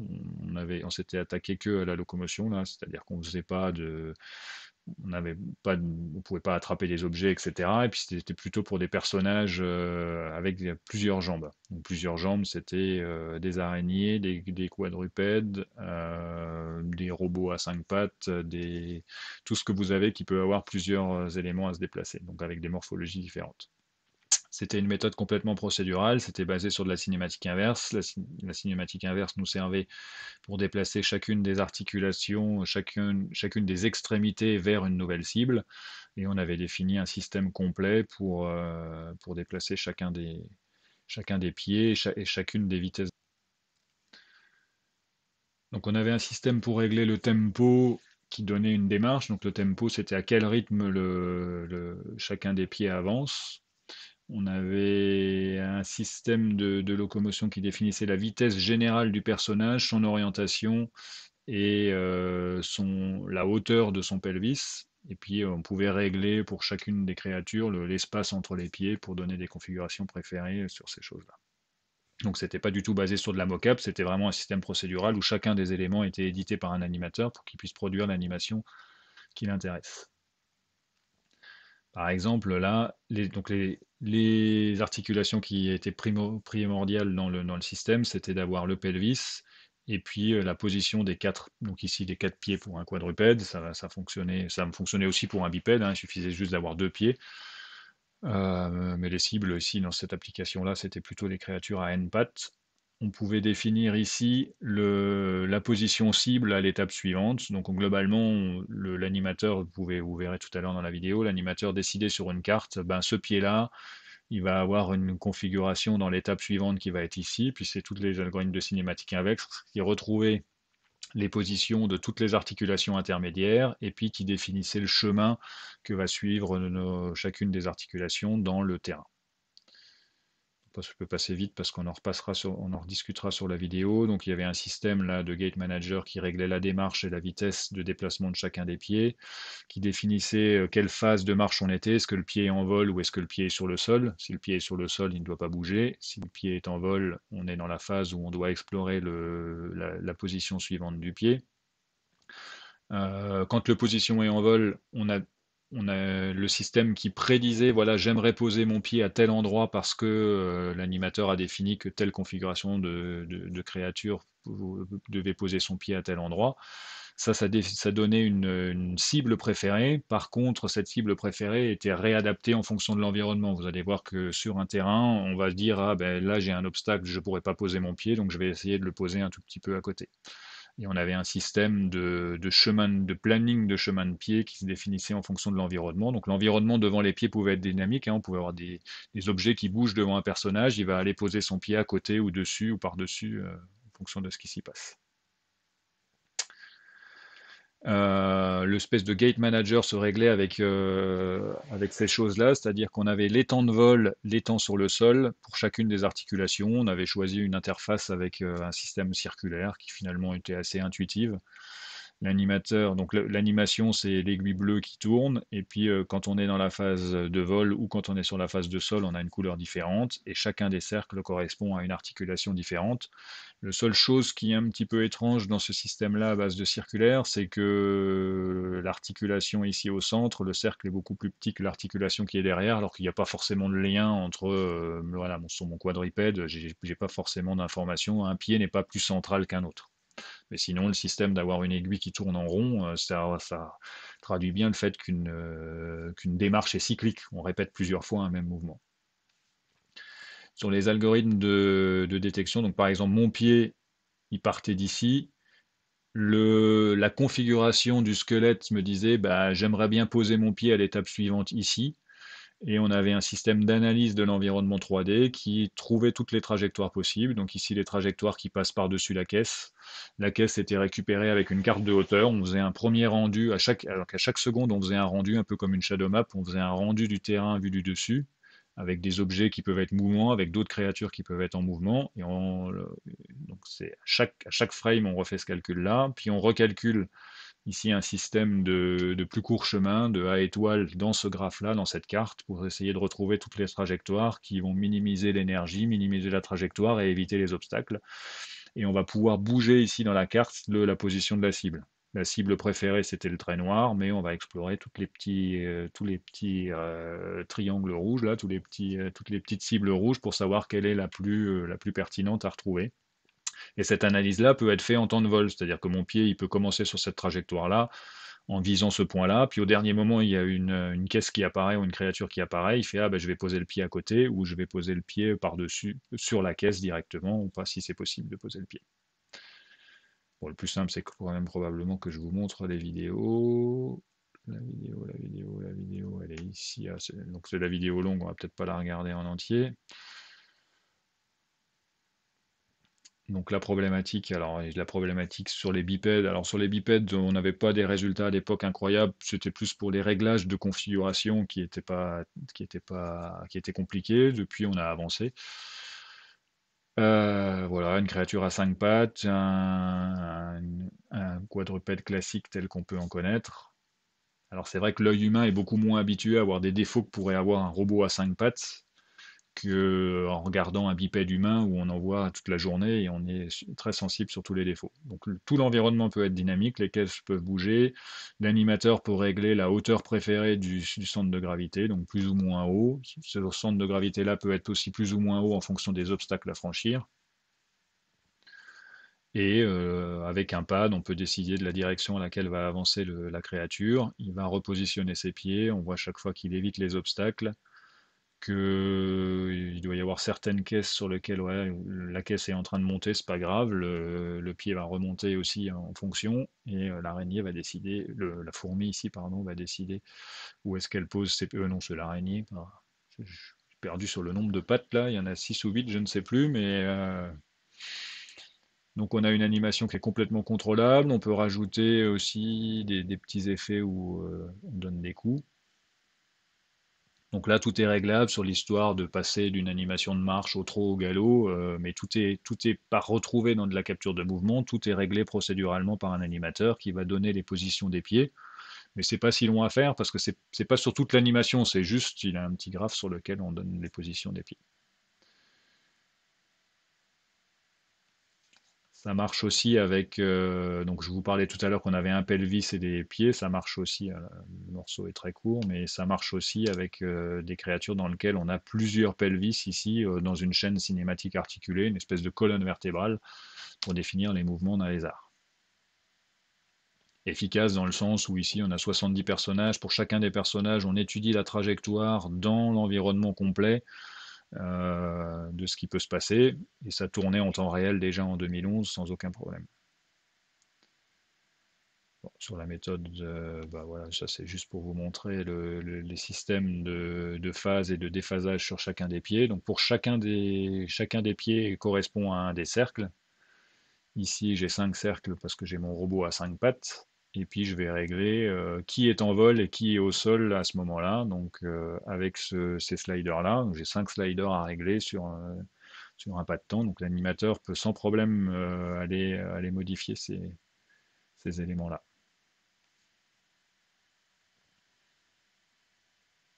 Donc avec temps de vol, temps au sol, et puis après on peut regarder ce qui se passe, on peut voir directement ce qui se passe sur l'animation en dessous.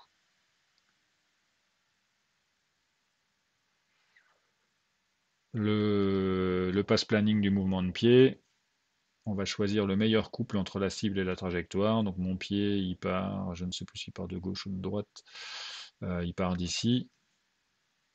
On a fait une analyse de tout l'environnement. Alors c'est une analyse discrète, hein, des objets qui seront plus petits que chacune de notre height map, là, de la résolution de notre carte de hauteur, ne seront pas pris en compte. C'est le même genre de défaut que vous avez sur une shadow map, c'est que la résolution de la shadow map peut créer des problèmes d'aliasing ou autre. Ici, on va analyser toutes les trajectoires et on va garder celle qui correspond le mieux à nos critères. On va pouvoir éventuellement aussi changer. La position bleue, c'est la cible désirée. Toutes les autres positions sont les cibles qui sont envisageables et qui sont quand même réalistes.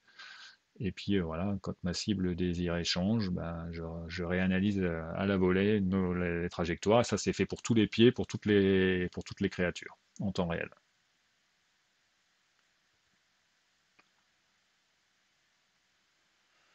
Alors, il y a quand même un système de niveau de détail, c'est que l'analyse de la trajectoire des pieds pour définir les trajectoires des obstacles est faite avec avec des niveaux de détail, c'est que la résolution de la carte, le nombre de trajectoires de pieds explorables varie en fonction de la distance. C'est-à-dire que quand ma créature est vue toute petite ici au loin, je vais considérer moins de trajectoires possibles, et quand je me rapproche, plus je suis vert, plus je considère un nombre de trajectoires possibles pour essayer d'éviter les artefacts où le pied, où on voit que le pied a une trajectoire un peu pas trop réaliste. Il y a une petite simulation physique qui est faite aussi sur le centre de gravité. En fait, chaque pied va pousser le centre de gravité plus ou moins vers le haut pour donner les effets de je monte et je descends que vont avoir beaucoup de créatures. On a la même chose avec une colonne vertébrale flexible où on a un petit système de système articulé physique dans lequel il y a une interaction entre les pieds et la colonne vertébrale pour donner des mouvements d'oscillation sur la colonne vertébrale. Ça se voit pas, ça se voit plus de profil là, on le voit pas, non, c'est bizarre cette vidéo, ça manque de morceaux. On peut donner des mouvements, des perturbations sur chacun des mouvements. Donc là, par exemple, le loup, on peut lui donner des coups physiques sur chacune, puisque j'ai tout petit système physique, c'est une petite particule qui peut bouger. Cette particule, on peut lui donner un coup pour qu'elle se décale sur le côté, là. Voilà, on lui applique une force, ça lui déplace son bassin arrière sur des éléments. Donc voilà des travaux qui sont très procédurales, pas du tout de mock-up. L'idée, c'était d'obtenir une animation le plus procédurale possible en donnant des outils à l'animateur qui soient un petit peu plus évolués que simplement la cinématique inverse où on va aller déplacer chacune des articulations avant. Ça, c'est vraiment plutôt des outils pour un système en temps réel où le pré-process n'a pas beaucoup de place ou est assez rapidement et assez court. Plutôt des avantages. Aussi des défauts, hein, c'est-à-dire que sur les animations d'humains bipèdes, on voit tout de suite que c'était pas réaliste. Il manquait des paramètres probablement. Le système de simulation de colonne vertébrale sur les humains n'était pas assez évolué, mais c'est des choses qui pouvaient être améliorables et qui ont été améliorées d'ailleurs.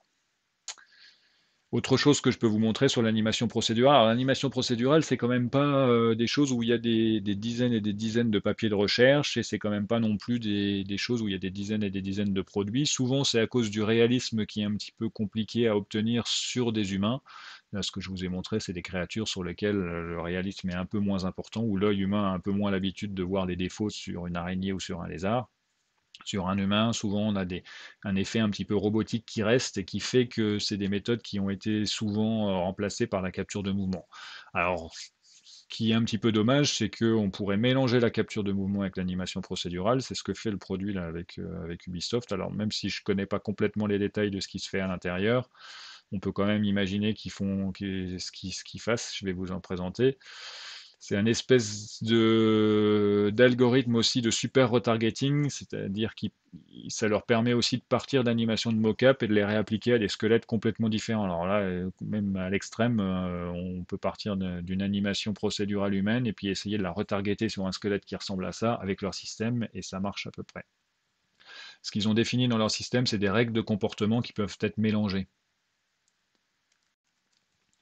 Donc on part par exemple d'une animation qui est de la mocap sur un acteur humain. Cette animation-là, elle est convertie dans le système procédural. L'avantage, c'est qu'une fois que vous avez converti cette animation dans le système procédural, vous gardez le réalisme de la mocap, mais vous profitez du monde incroyable de l'animation procédurale dans lequel vous pouvez modifier, vous pouvez ajuster vos animations, changer les comportements. Et l'autre chose qu'ils ont proposé dans leur outil, c'est de pouvoir le retargeter, de pouvoir le réappliquer à un squelette différent. Si finalement vous avez écrit des règles, vous construisez votre nouveau squelette, vous écrivez en plus les règles procédurales qui font quand j'ai telle information qui arrive, je vais me comporter comme ça, et ça vous permet de réappliquer une animation sur une autre cible. Donc là, on peut regarder un petit exemple tout bête sur une jambe. C'est que quand vous récupérez de la mocap sur une jambe, vous avez les coordonnées 3D de chacun des marqueurs. Les coordonnées 3D de chacun des marqueurs, on peut récupérer les angles sur chacune des articulations. On peut voir ça aussi comme une espèce d'animation procédurale sur laquelle, quand ma jambe est en train de marcher et de se plier, j'ai la longueur entre le talon et la hanche qui va être modifiée, je vais perdre par exemple 10 centimètres, et en même temps j'ai le genou qui va avancer de 10 centimètres vers l'avant, tout en garantissant une longueur d'articulation qui est la bonne. Donc si mon animation de marche avec, ou pas de marche, mon animation qui est la jambe se plie, au lieu de la sauvegarder comme étant je modifiais tel angle, tel angle et tel angle. Si je la sauvegarde quelque part, je la convertis comme étant je change la distance entre ces deux articulations-là, la hanche et le talon, et puis j'avance, et puis je change mon angle devant. Quand je veux réappliquer cette information procédurale qui est changer la longueur et changer l'avancement sur un squelette différent, et ben ça va être par exemple un squelette avec avec deux articulations, avec trois membres sur une jambe. Ben lui, il va se plier de manière différente. Il va dire, ok, tu veux rapprocher la hanche du talon, et ben je vais te rapprocher la hanche du talon, mais ça va faire que cette articulation-là va s'éloigner vers l'arrière, celle-là va s'éloigner vers l'avant. Si vous avez une jambe qui ressemble à ça, elle va faire OK, tu veux rapprocher la hanche du talon, ben rapprochons-la, ça va comprimer toutes mes articulations, tous mes os qui sont là. Et si vous avez une chaîne cinématique complexe comme une colonne vertébrale, c'est pareil, elle va pouvoir se plier. Ou cette jambe-là, elle va dire, ah ben si moi, quand je me raccourcis, je rentre et je ne me plie pas. Donc en gros, cette information procédurale, si vous avez expliqué à chacun de vos squelettes différents comment elle doit se traduire, après vous pouvez passer de une anime mocap à une autre anime de l'autre côté et garder un espèce de réalisme de mouvement que vous aviez dans la mocap, mais pour un squelette complètement différent. Euh, la problématique là-dedans, c'est qu'il faut que vous trouviez un rig. Un rig, c'est une espèce d'attache de comment vous allez animer votre personnage humain. Donc on a le personnage mocap qui est en violet là derrière quelque part, et puis on va lui accrocher des articulations qui sont pertinentes et caractéristiques, et puis on va éventuellement les relier avec une chaîne cinématique différente, avec des contraintes différentes, mais tout ça, donc en gros, c'est pas juste j'ai un squelette et puis ma config, c'est telle longueur sur chacune des articulations. C'est que maintenant, je suis obligé d'avoir un squelette, d'avoir des informations d'os qui vont être très différents avec des caractéristiques différentes. J'ai des os qui peuvent s'allonger, se contracter, j'ai des os qui doivent absolument se tourner, etc. Donc il faut que je configure au moment où je programme mon squelette, il faut que je lui rende des tonnes et des tonnes de caractéristiques pour ensuite pouvoir les rentrer dans une animation derrière. Des caractéristiques qui peuvent être très proches de la physiologie, avec des muscles et des contraintes proches d'un humain, ou très loin des contraintes morphologiques d'un humain, avec des contraintes sur des pistons ou autres que vous rentrez dedans dans le système. Bon, il y a les systèmes de collider aussi, etc., qui peuvent être pour ajouter vos contraintes. On peut passer vite. Comme on ne connaît pas tous les détails de ce qui est codé réellement à l'intérieur, c'est un peu plus compliqué. J'ai trois vidéos, je ne sais plus pourquoi. On va lancer celle-là. Ça, c'est ce que je vous montrais sur une jambe. Votre jambe, si elle a des caractéristiques différentes, vous pouvez faire ça. Donc, vous passez d'une anime de mocap d'un humain classique à une anime de mocap avec un humain qui a ici qui a trois membres, deux articulations au moment de sa jambe, et puis vous obtenez le même réalisme, les pieds se posent à peu près à la même vitesse, le même rythme. On peut rajouter comme contrainte qui est que je veux les mains se tapent en même temps que les pieds. Pour rajouter comme contrainte, moi je veux que les mains soient attachées. Donc vous pouvez passer, finalement, vous pouvez retargeter votre anime sur n'importe quel squelette si vous avez rentré toutes les informations sur le squelette ici. Là, je veux que mon humain porte une planche, une caisse, etc. Je m'adapte d'une manière complète là-dessus, à condition d'avoir rentré des tonnes d'informations sur mon squelette avant. Mais vous obtenez un résultat qui est sympa. Il y a des choses qui peuvent être amplifiées aussi, des mouvements, c'est des distances entre le cou et la hanche, par exemple, vous pouvez les amplifier. Si votre squelette a trois bras, ben, il faut configurer votre squelette sur comment se passe le mouvement pour les trois bras, pour les quatre bras.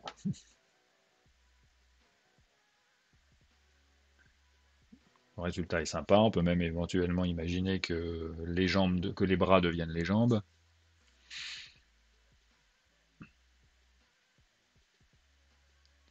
Que j'applique la marche sur un dinosaure.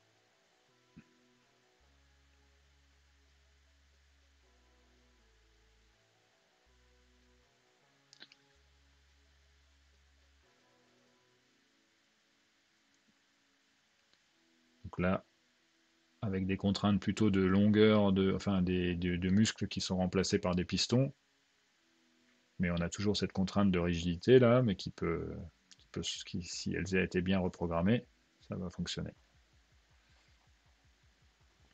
Bon, vous avez compris le principe de loin. Alors après, il faudra aller voir, discuter un petit peu avec les gens et voir le détail. Comme c'est un produit commercial, il n'y a pas vraiment de publication de recherche qui en parle.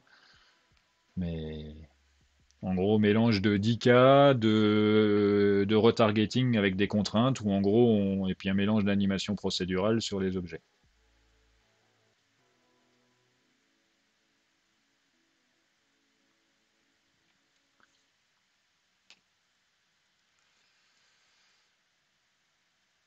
Ben, on va terminer là avec l'animation procédurale. Ça va même probablement finir là pour ce cours, qui se finit de manière un petit peu bizarre. Il doit manquer un transparent derrière. Mais voilà, donc l'animation procédurale, il y a probablement des tonnes de choses à faire. Nous, on continue de travailler avec cette société sur laquelle on avait fait les choses sur les créatures à une patte, mais maintenant plutôt sur des bipèdes, et puis essayer de donner un côté plus avec des expressions et avec du style sur des animations procédurales. À bientôt pour le cours suivant.